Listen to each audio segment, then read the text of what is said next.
Welcome to the Growth, Grace, and Prosperity Podcast. Join Stewart Heath for down-to-earth conversations with top professionals, entrepreneurs, and leaders who have a story to tell. Let's get rolling. Hello, everyone. Thanks for joining us for another episode of the Growth, Grace, and Prosperity Podcast. I'm your host, Stewart Heath, founder and CEO of Harvard Grace Capital.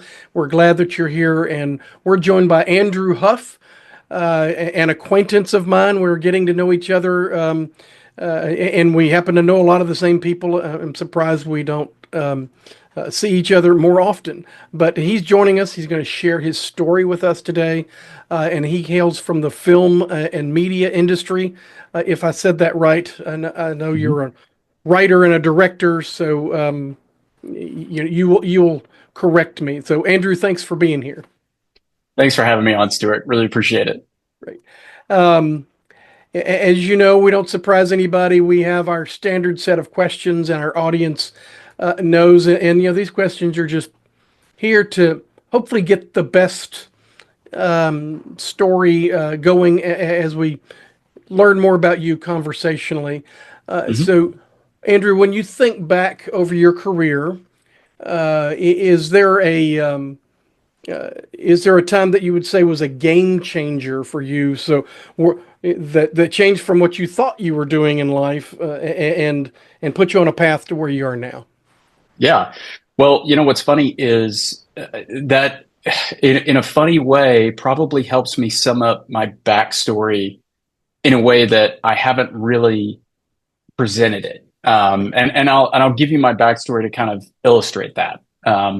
Because I think it's that game changer was, to me, was very, very significant. And so I think from an early age, it was just sort of destiny or providential direction that I was going to go into some type of storytelling.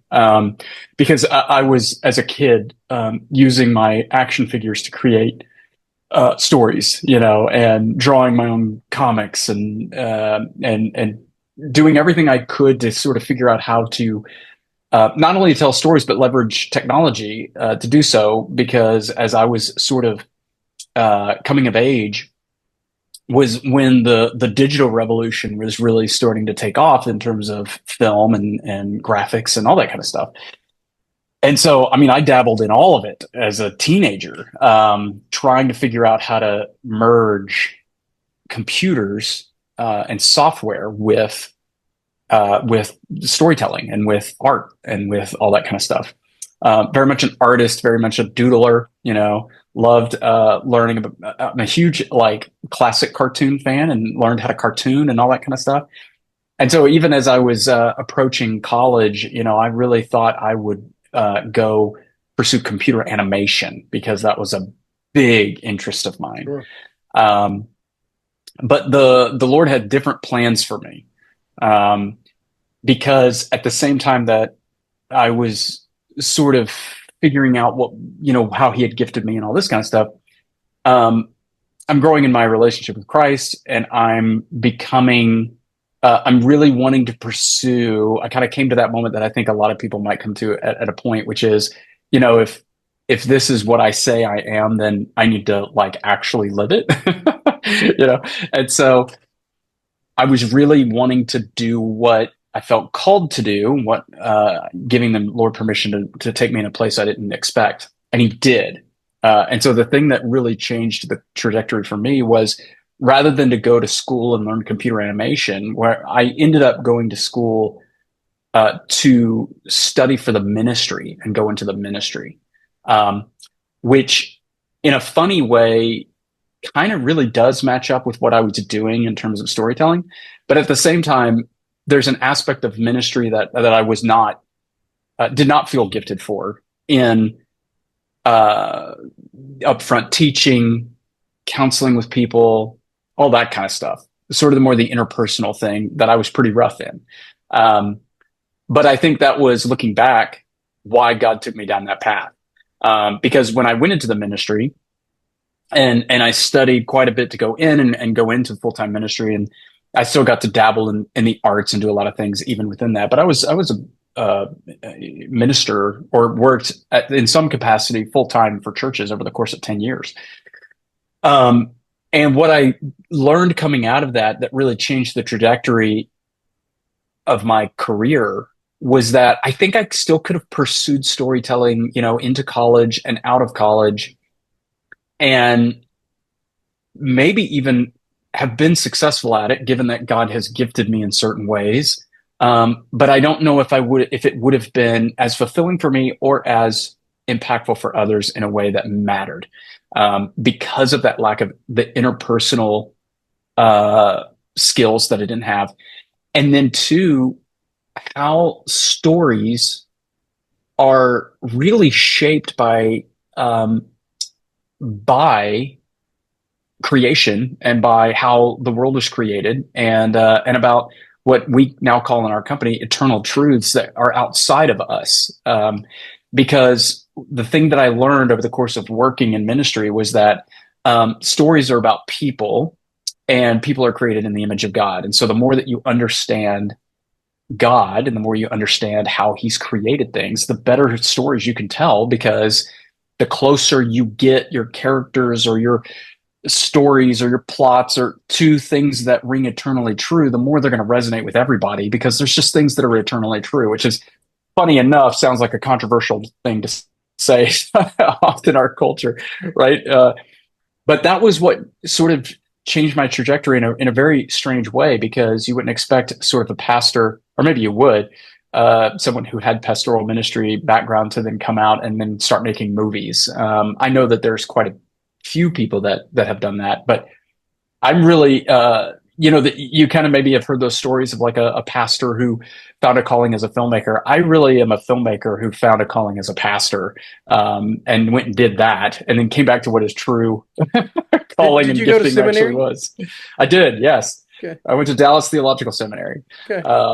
And so that has been incredibly impactful for me. And to be honest, like, running your own company, in some ways, churches have to function as companies. And I know people kind of hate saying that, because what you don't want is you don't want to go to a church that feels too corporate or feels like a corporation. For sure, church is a local community. And yet there's a lot of ways in which a church has to function as a business, in the sense of there still should be an ROI resources. On yeah, exactly. Yeah. Exactly. Like you're doing better ministry if you have a business like mindset. I said that at my church just last Sunday night. Yeah. And so I always found that the better organized I was, and the better that I was focused on the ROI, like that was going to be better. And then the trick, or not, I shouldn't say trick, it's more the challenge of ministry is to be able to do those things when it comes to the organization, but then in the midst of it, not treating people like their employees, or not treating people like their customers, and actually like engaging with them on a personal level. I mean, that's the challenge of sort of doing both and so, yeah, that would be something that I would say, again, that background really benefiting me, not just as a storyteller, but then ultimately as a business owner. And so, so your game changer is, you thought you were going to go do computer animation, but you end up in seminary and in full-time Christian ministry for, I think you said, about 10 years. Yeah.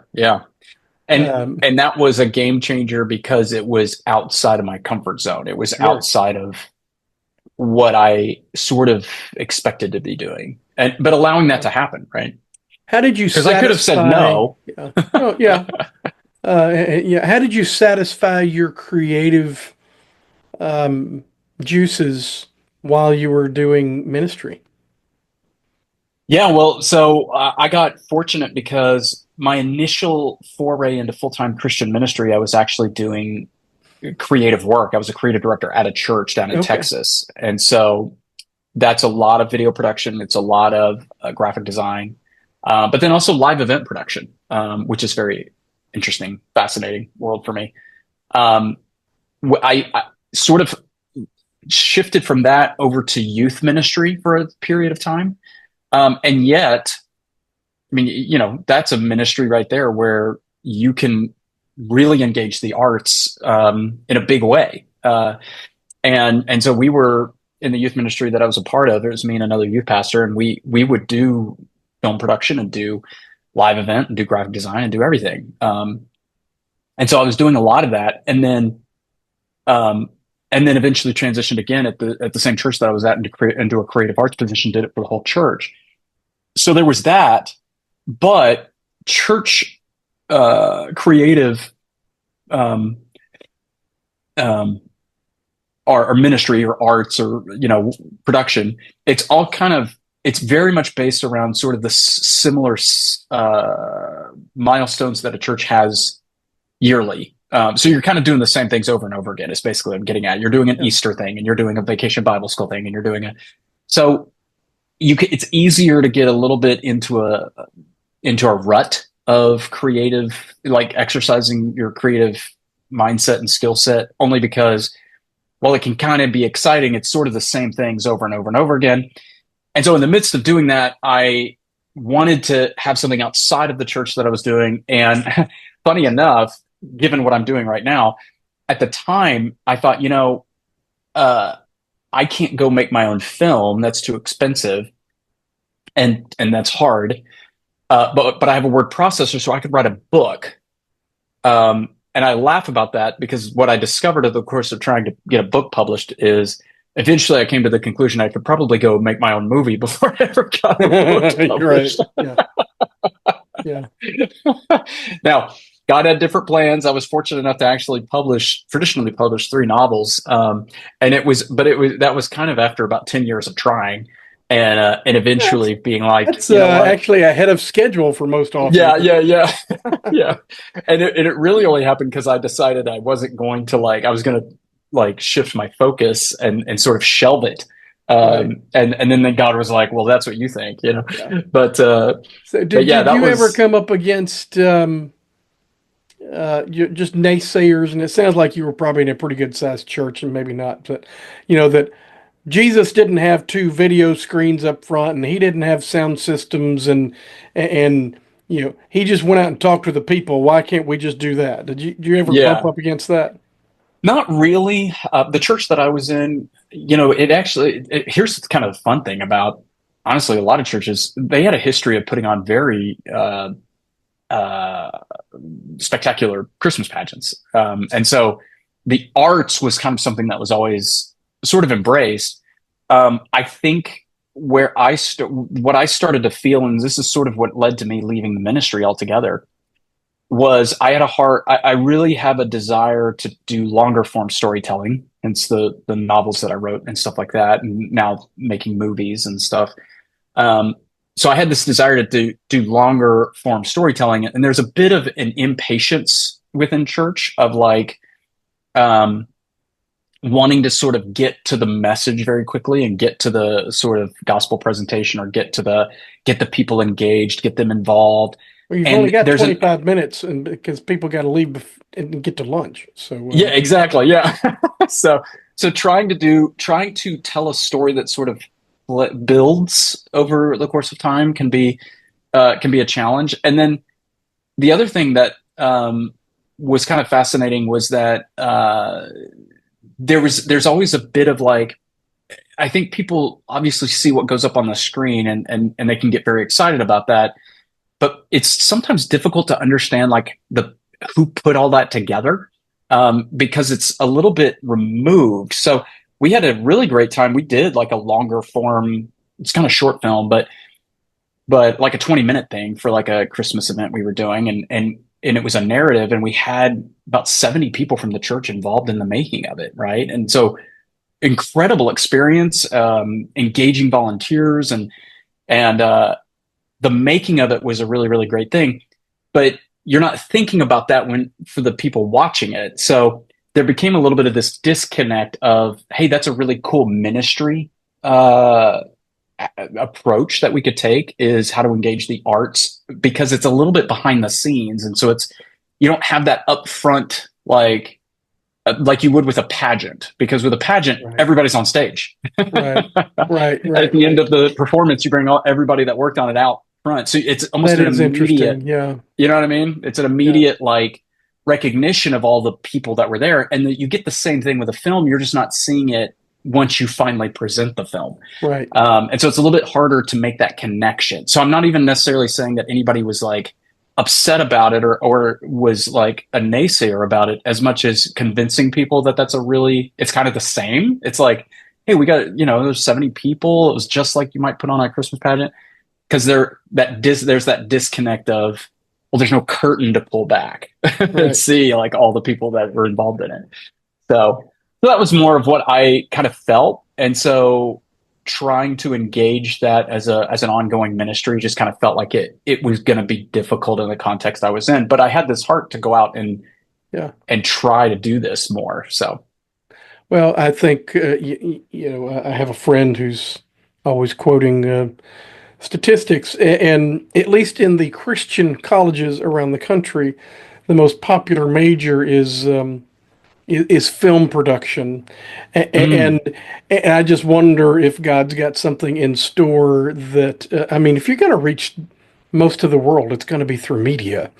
And I mean, of course, he can do it any way he wants to, but I think he gifts people such as yourself as force multipliers to communicate his eternal truths, to use your term. And it's interesting that all of these college students are all, and so what's going to become of that? I mean, it's not underwater basket weaving. That's hard stuff. It's real work to be done. So let me ask sort of the same question a different way, more about your journey. So everybody hits a bump in the road along the way. So we've talked about game changers, but bumps in the road are a little bit more negative, I guess. Really a surprise, but still something that might have changed the way, maybe not changed the path you're on, but was just a hurdle you had to overcome. Is there anything in that nature you can share about that? Yeah, totally. I mean, and this is an ongoing hurdle, especially given, and I'll preface that by saying it's an ongoing hurdle because a little bit of what you pointed at with the college majors, and how a lot more people are getting into film and media. Media is a thing. I mean, and you have new formats happening all the time, and all of these, questions about what's it going to look like, in the next 10 years. It could look like everybody's a content producer now, right? With TikTok and whatnot. So right, and the hurdle there. And you have it from an audience perspective, but you also have it from a sort of, I'll use the term sort of coworkers perspective. And that is there are so many different ways to do it. And it's difficult to understand and know what the right, I'm going to put right in quotes, way to do something is. And so the hurdle is convincing people, hey, let's go do this. Let's go make this thing. Let's go start this company. Let's go, put out this product. From a arts perspective, from a film perspective, that can be a little bit not a little bit, it can be a lot of it subjective about if it's good. Right. And good so, point. yeah, I mean, the easiest way to kind of put it in business terms too is to, and this is where my wife and I started our company together, and we work on it together. And our heart is to try to be very well business-minded about things, because it is so difficult. It's very, very easy to get abstract about film and very easy to get pie in the sky kind of things about it versus like, maybe real estate would be a great example of something that's very concrete. Is you got X amount of square footage. It's a very physical thing. It's very easy to quantify. There's a lot of other businesses out there where you're producing a physical product that you're going to sell in a storefront in a brick and mortar. That becomes a lot easier to figure out. Okay, how do we be profitable? How does this turn into a good business? How do we know this is the right thing to do?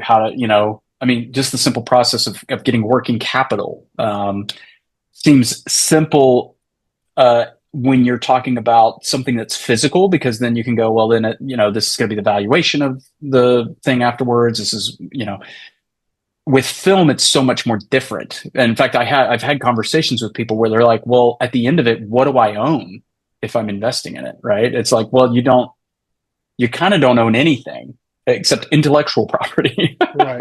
Yeah. Right. Or the assets, the footage we shot. Well, you can't take that footage and reshape it into something else. I mean, you can sometimes. I mean, it kind of depends on what you're shooting. With some specialized talent to be able to do it. Yeah, yeah.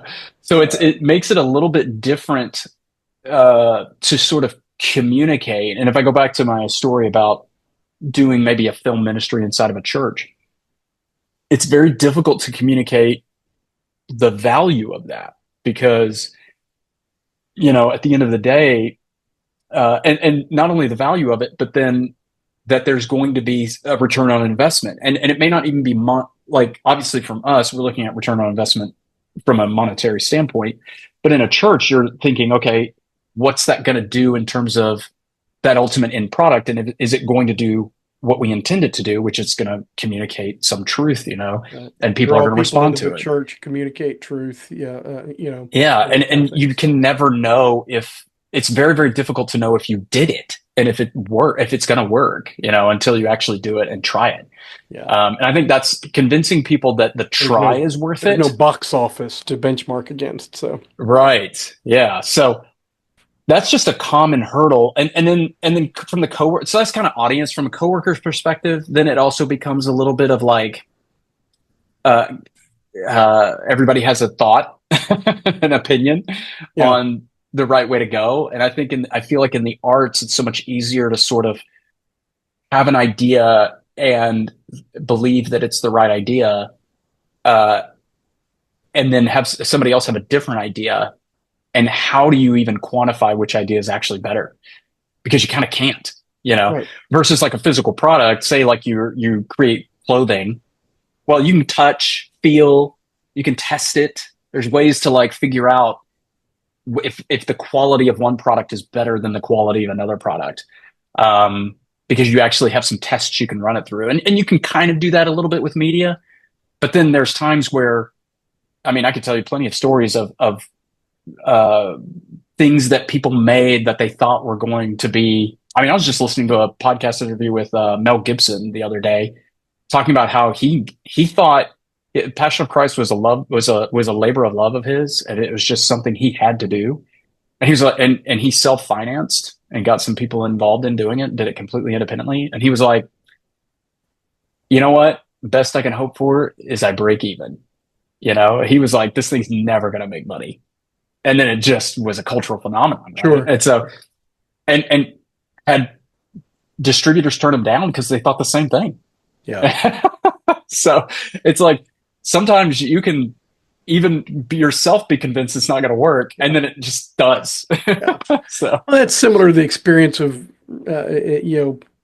authors and how many authors go through publisher after publisher after publisher before they find one of them that who believes in it, and those are and they become big hits and stuff like that. So and they're a little bit like banks, and not every bank always agrees the same thing. But media is, I think about my wife and I, we never like the same stuff. And so we just have to take turns, and she likes to watch touchy-feely stories about homeschool families and stuff like that. And I'm just like, that guy's an idiot. Turn this off, and unless somebody's bleeding or dying or has 2 or 3 weapons on them, I'm generally not interested. So, so media is, that I never thought about that. It's so subjective. It's so subjective. So, and I think that's what contributes to, on the business side of things, why sometimes it's difficult to, it's weird because, it's difficult to convince people to invest or to join you in that journey through their ability to finance something. And then because the risk is so high. Yeah. Because you kind of can't know. And weirdly, like there's plenty of examples It's of that too, almost, where it's almost, it's a home run or it's a dud. yeah, Yeah. yep. I mean, And where I've tried to, or where my wife and I with our company have tried to sort of approach that hurdle, because again, we're sort of talking about hurdles. We're sort of talking about the obstacles that stand in the way when things don't go right. The way we're kind of approaching that is to really have a business mindset about it, because ultimately you've got to understand what you're trying to do, what is likely, and then plan for how you produce the product to match what is likely to happen. Because I think the mistake people make with art is you can kind of spend anything to make art. But then are you going to get that back? Well, honestly, right now, the business is mostly no. I mean, you're not going to get it back. And so you just have to believe in the mission of it. And right. we're trying to couple the mission with, but let's also be business minded about it. Let's have a plan where we try to account for the best possible scenario. Assuming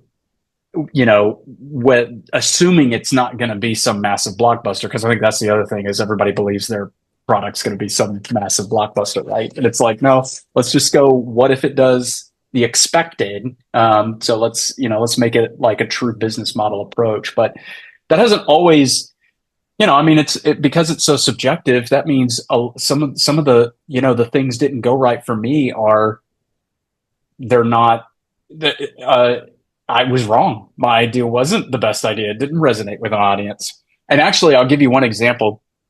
I'll go back to your original question. It didn't go right, because we're talking about how, you have those authors who like everybody's turning them down, and then the thing takes off and it becomes a huge hit. Well, the books that I wrote were poised to be for an independent author who also wrote within what's technically considered the Christian fiction genre, though the books that I wrote I think you'd probably enjoy them because they're action thrillers, very masculine action thrillers, right? Plenty of weapons, plenty of suffering by the bad guys in good ways. But the first book, so smaller audience just by nature of the audience, the section of the audience we're after. But by all accounts, the first book of mine that I released was on an upward trajectory. And there was a ton of momentum for my book series. And I put it this way in terms of being a published author. I got advances on writing my books, and I paid all the advances back and now get royalty checks, which for an author, like that is... I'm not supporting my family on those royalty checks, but I just made the money back. Yeah, that's right. Massive. Yeah. So that doesn't happen. We'll take notice of that. Yeah. And so, but my book series ultimately did not sort of, I was even on the trajectory of then signing another deal for another series and all this kind of stuff. Right. The bump, it didn't go right, was my first book came out in October of 2019. And then my second book launch was May of 2020. And it cratered because the entire book industry cratered because everything shut down. Yeah. And so outside of my control, and basically now this was prior to me. It was kind of already in the cards that I was probably going to leave the job that I had and was going to start my own company and everything. But, there was a ton of momentum going into that just cratered that kind of made me start back at zero. I remember 2020. I think of it like the world's a snow globe, and God just took it and shook it up and said, watch this, guys. So, yeah, totally. For 6 months, I'm wondering when things are going to get back to normal. Never. Yeah. Yeah. There's a new normal, and I hate that term, but we got. I was remote working before that time and using Zoom before that time, but now it's an everyday thing, and this is probably my fifth Zoom meeting today. Yeah, yeah, yeah, And totally. so yeah, that I didn't remember that the book industry crater, but makes sense. I would have thought my first thought would have been that people might have been buying more books, but through Amazon and whatnot. Yeah, right. Yeah, But everything crashed. There yeah. were in May of Well, I 2020 mean, you people. imagine too that part of that is just even the interpersonal networking with an author and readership and all that. Doing a Yeah, book launch. Man, I'd done this big book launch for my first book. Couldn't do it for the second book. Couldn't do a book launch right, in right, person. Had to try to exactly. do some kind of virtual thing, and it was a disaster. Yeah. So, How do you autograph books at the book launch virtually? yeah, yeah, yeah, Um, exactly. Yeah, yeah. exactly. I hope I never live long enough to see our country do what we did to ourselves back then. Oh yeah, right. But Yeah, it was the unknowns. I get it. So yeah, uh, we need to move on here a bit. But yeah. tell us about your company now, and tell us about those awards that are over your right shoulder. Oh yeah. Yeah. Well, so as I already mentioned, I left. I was working for a media company after leaving the ministry, and I went to or I left that company and started a media company with my wife, and 2020 was a big part of that because, like, I love your illustration of the snow globe shaking because for us, what kind of rattled us during that time was seeing how dark media and entertainment in particular was getting, and especially how dark it was getting in children's entertainment. Right. And I feel like that had been happening for a while, but 2020 really just was like curtains all the way pulled back, right? And now it's just unleash everything. Um, and that really, really bothered us as parents. And so we really felt strongly about um, trying to do something about it. And at the time, I was working within the media industry from a different angle. Um, and there was all this talk, and there were all these people that I was interacting with and everything. And we all kind of understood the same thing, that there has to be this independent media um, revolution that can occur, that can bring entertainment sort of back into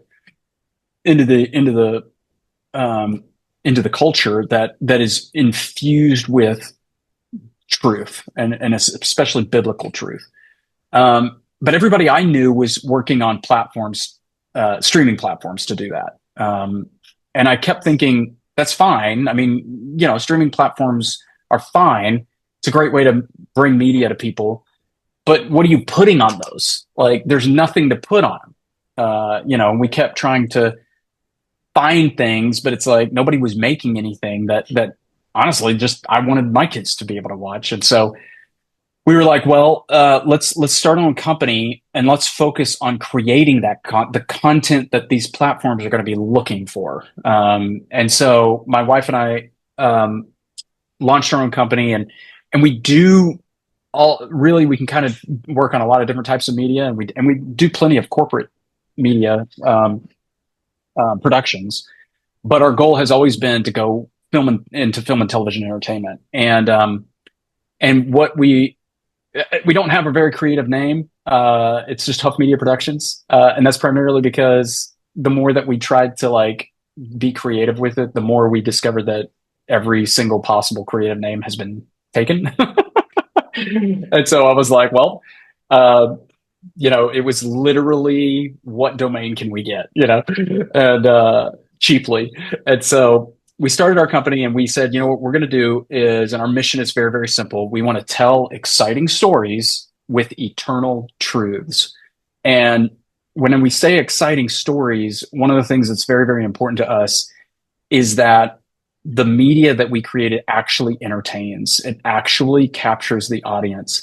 Because I think that it can be a little tricky when you're doing this type of thing to lean more into the eternal truth side, meaning I really want to say this thing that's true and good, but I'm really focused on saying that well, but I miss it actually has to kind of be fun it actually has to be entertaining. That part can kind of be a little sometimes forgotten. And so for us, we really wanted to focus on that. And so what we've done, we've had some really awesome partners to work with to basically create some smaller scale projects, but work our way up to the larger scale projects that we're starting to do.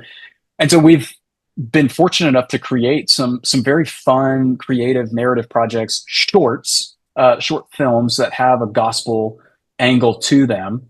And the client that we've been able to work with to do that, they utilize these things in discipleship material. But they've also been incredibly generous to let us then submit those for awards. And so we've won a lot of awards over the last 3 years. I think over 45 awards over the last 3 years of various things. Now, these are all Christian, film festivals or conferences and things like that. And it's multiple projects. It's not like a singular project. But in the course of that, kind of long story short, we were able to produce and release our own original kids series, which was just us trying to create something for these platforms. And that series is called Doc Connor Webtective. And it's sort of like a modern day Nancy Drew. Teen girl uses the internet to solve mysteries. But the mysteries to her are mysteries about life and faith. And so she's not out solving crimes. She's solving, why do bad things happen to good people? Why does it seem like the bad person that I know gets everything she wants? That kind of question and mystery. And then sometimes with little, true kid mystery type stuff sprinkled in the middle of it for fun. And so we were fortunate enough to do 8 episodes of that series. But we have always looked at those episodes have been shorter form, but we've always been like, how can we get to that longer form, that more general audience, larger, get the truth of the gospel out there. And so we have had some momentum building with that series to the degree that we really wanted to do something else with it.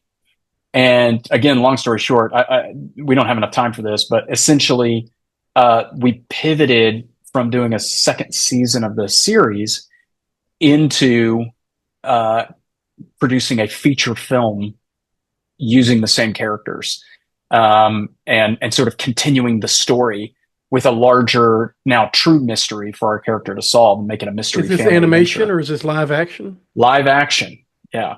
And here's what maybe could be interesting for your audience is we made that decision because it was a business decision, not a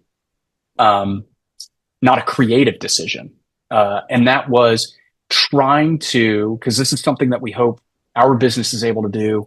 And then hopefully, we can help other businesses do this, is try to create an opportunity for a film investment a media investment to actually be a good investment.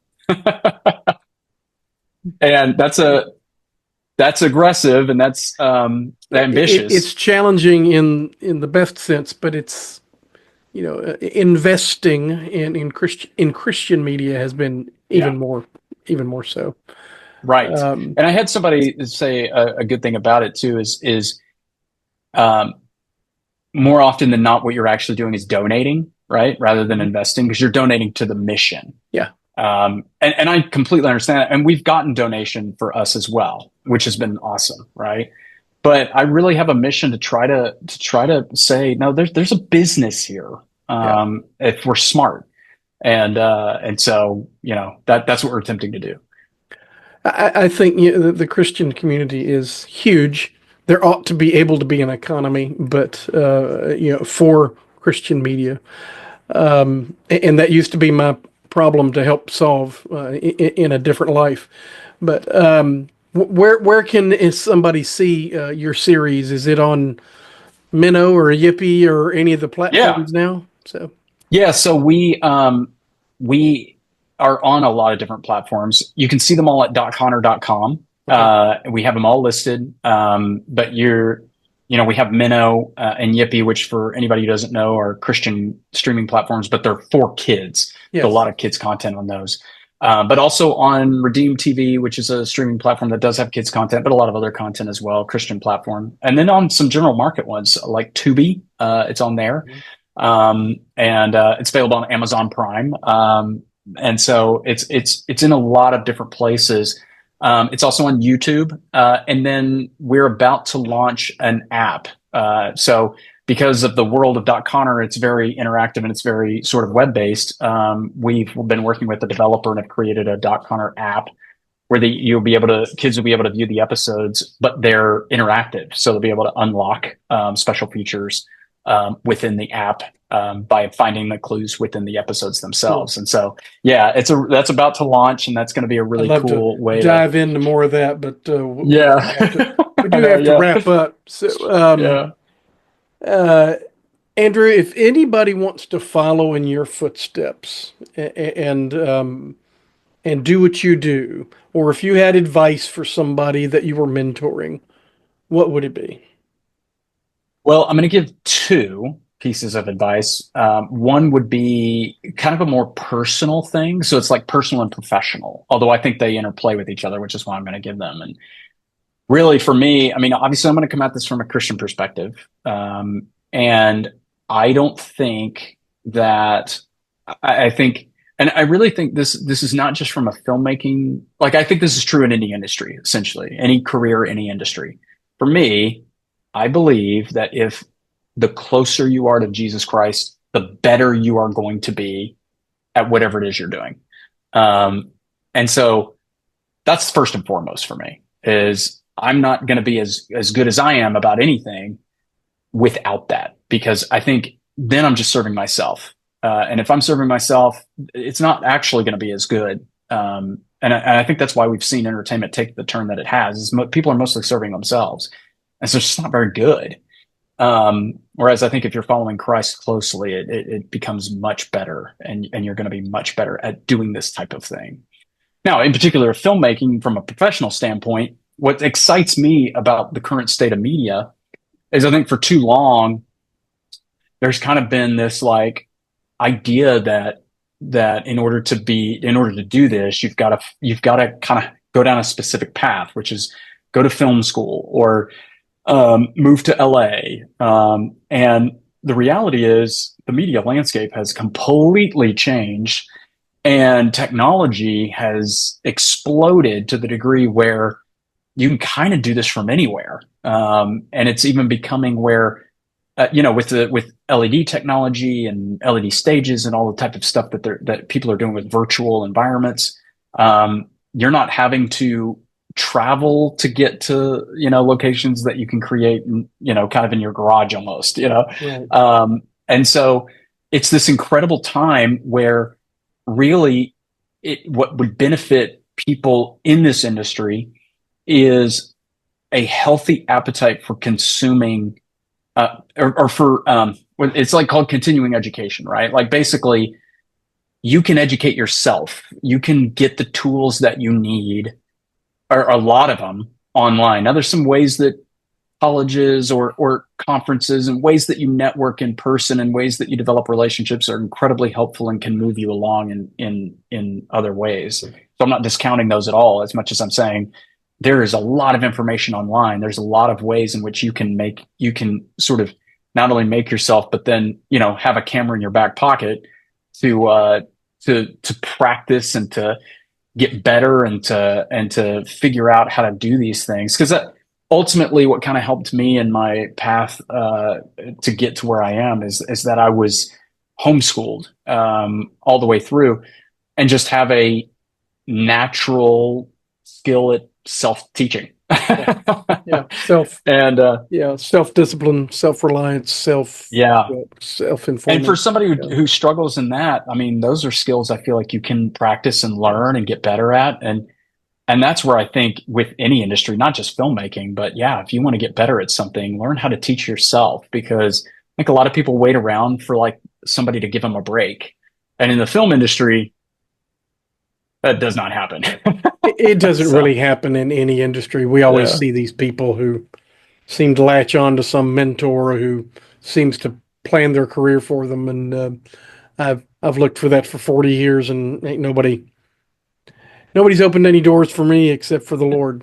So, Yep. well, we need to leave it there. Andrew, if anybody would want to reach out to you and connect with you and find out more about what you're doing, how would they do that? Yeah. Yeah. So like I mentioned, we went with a name where we could get a domain, huffmediapro.com. And what was cool about getting huffmediapro.com is it's Huff Media Pro everywhere. So if you want to follow us on Instagram or Facebook or YouTube, it's Huff Media Pro. On LinkedIn, it's Huff Media Pro. And so that's where we are for our company. And then .com is where our show is. And you can find more links there to socials and stuff like that. But that's where I'm all over the place there. And I would love for anybody to connect with me any way they might find me because I'm on all of them and use all of them. So that's great. Well, that's very generous. Yeah.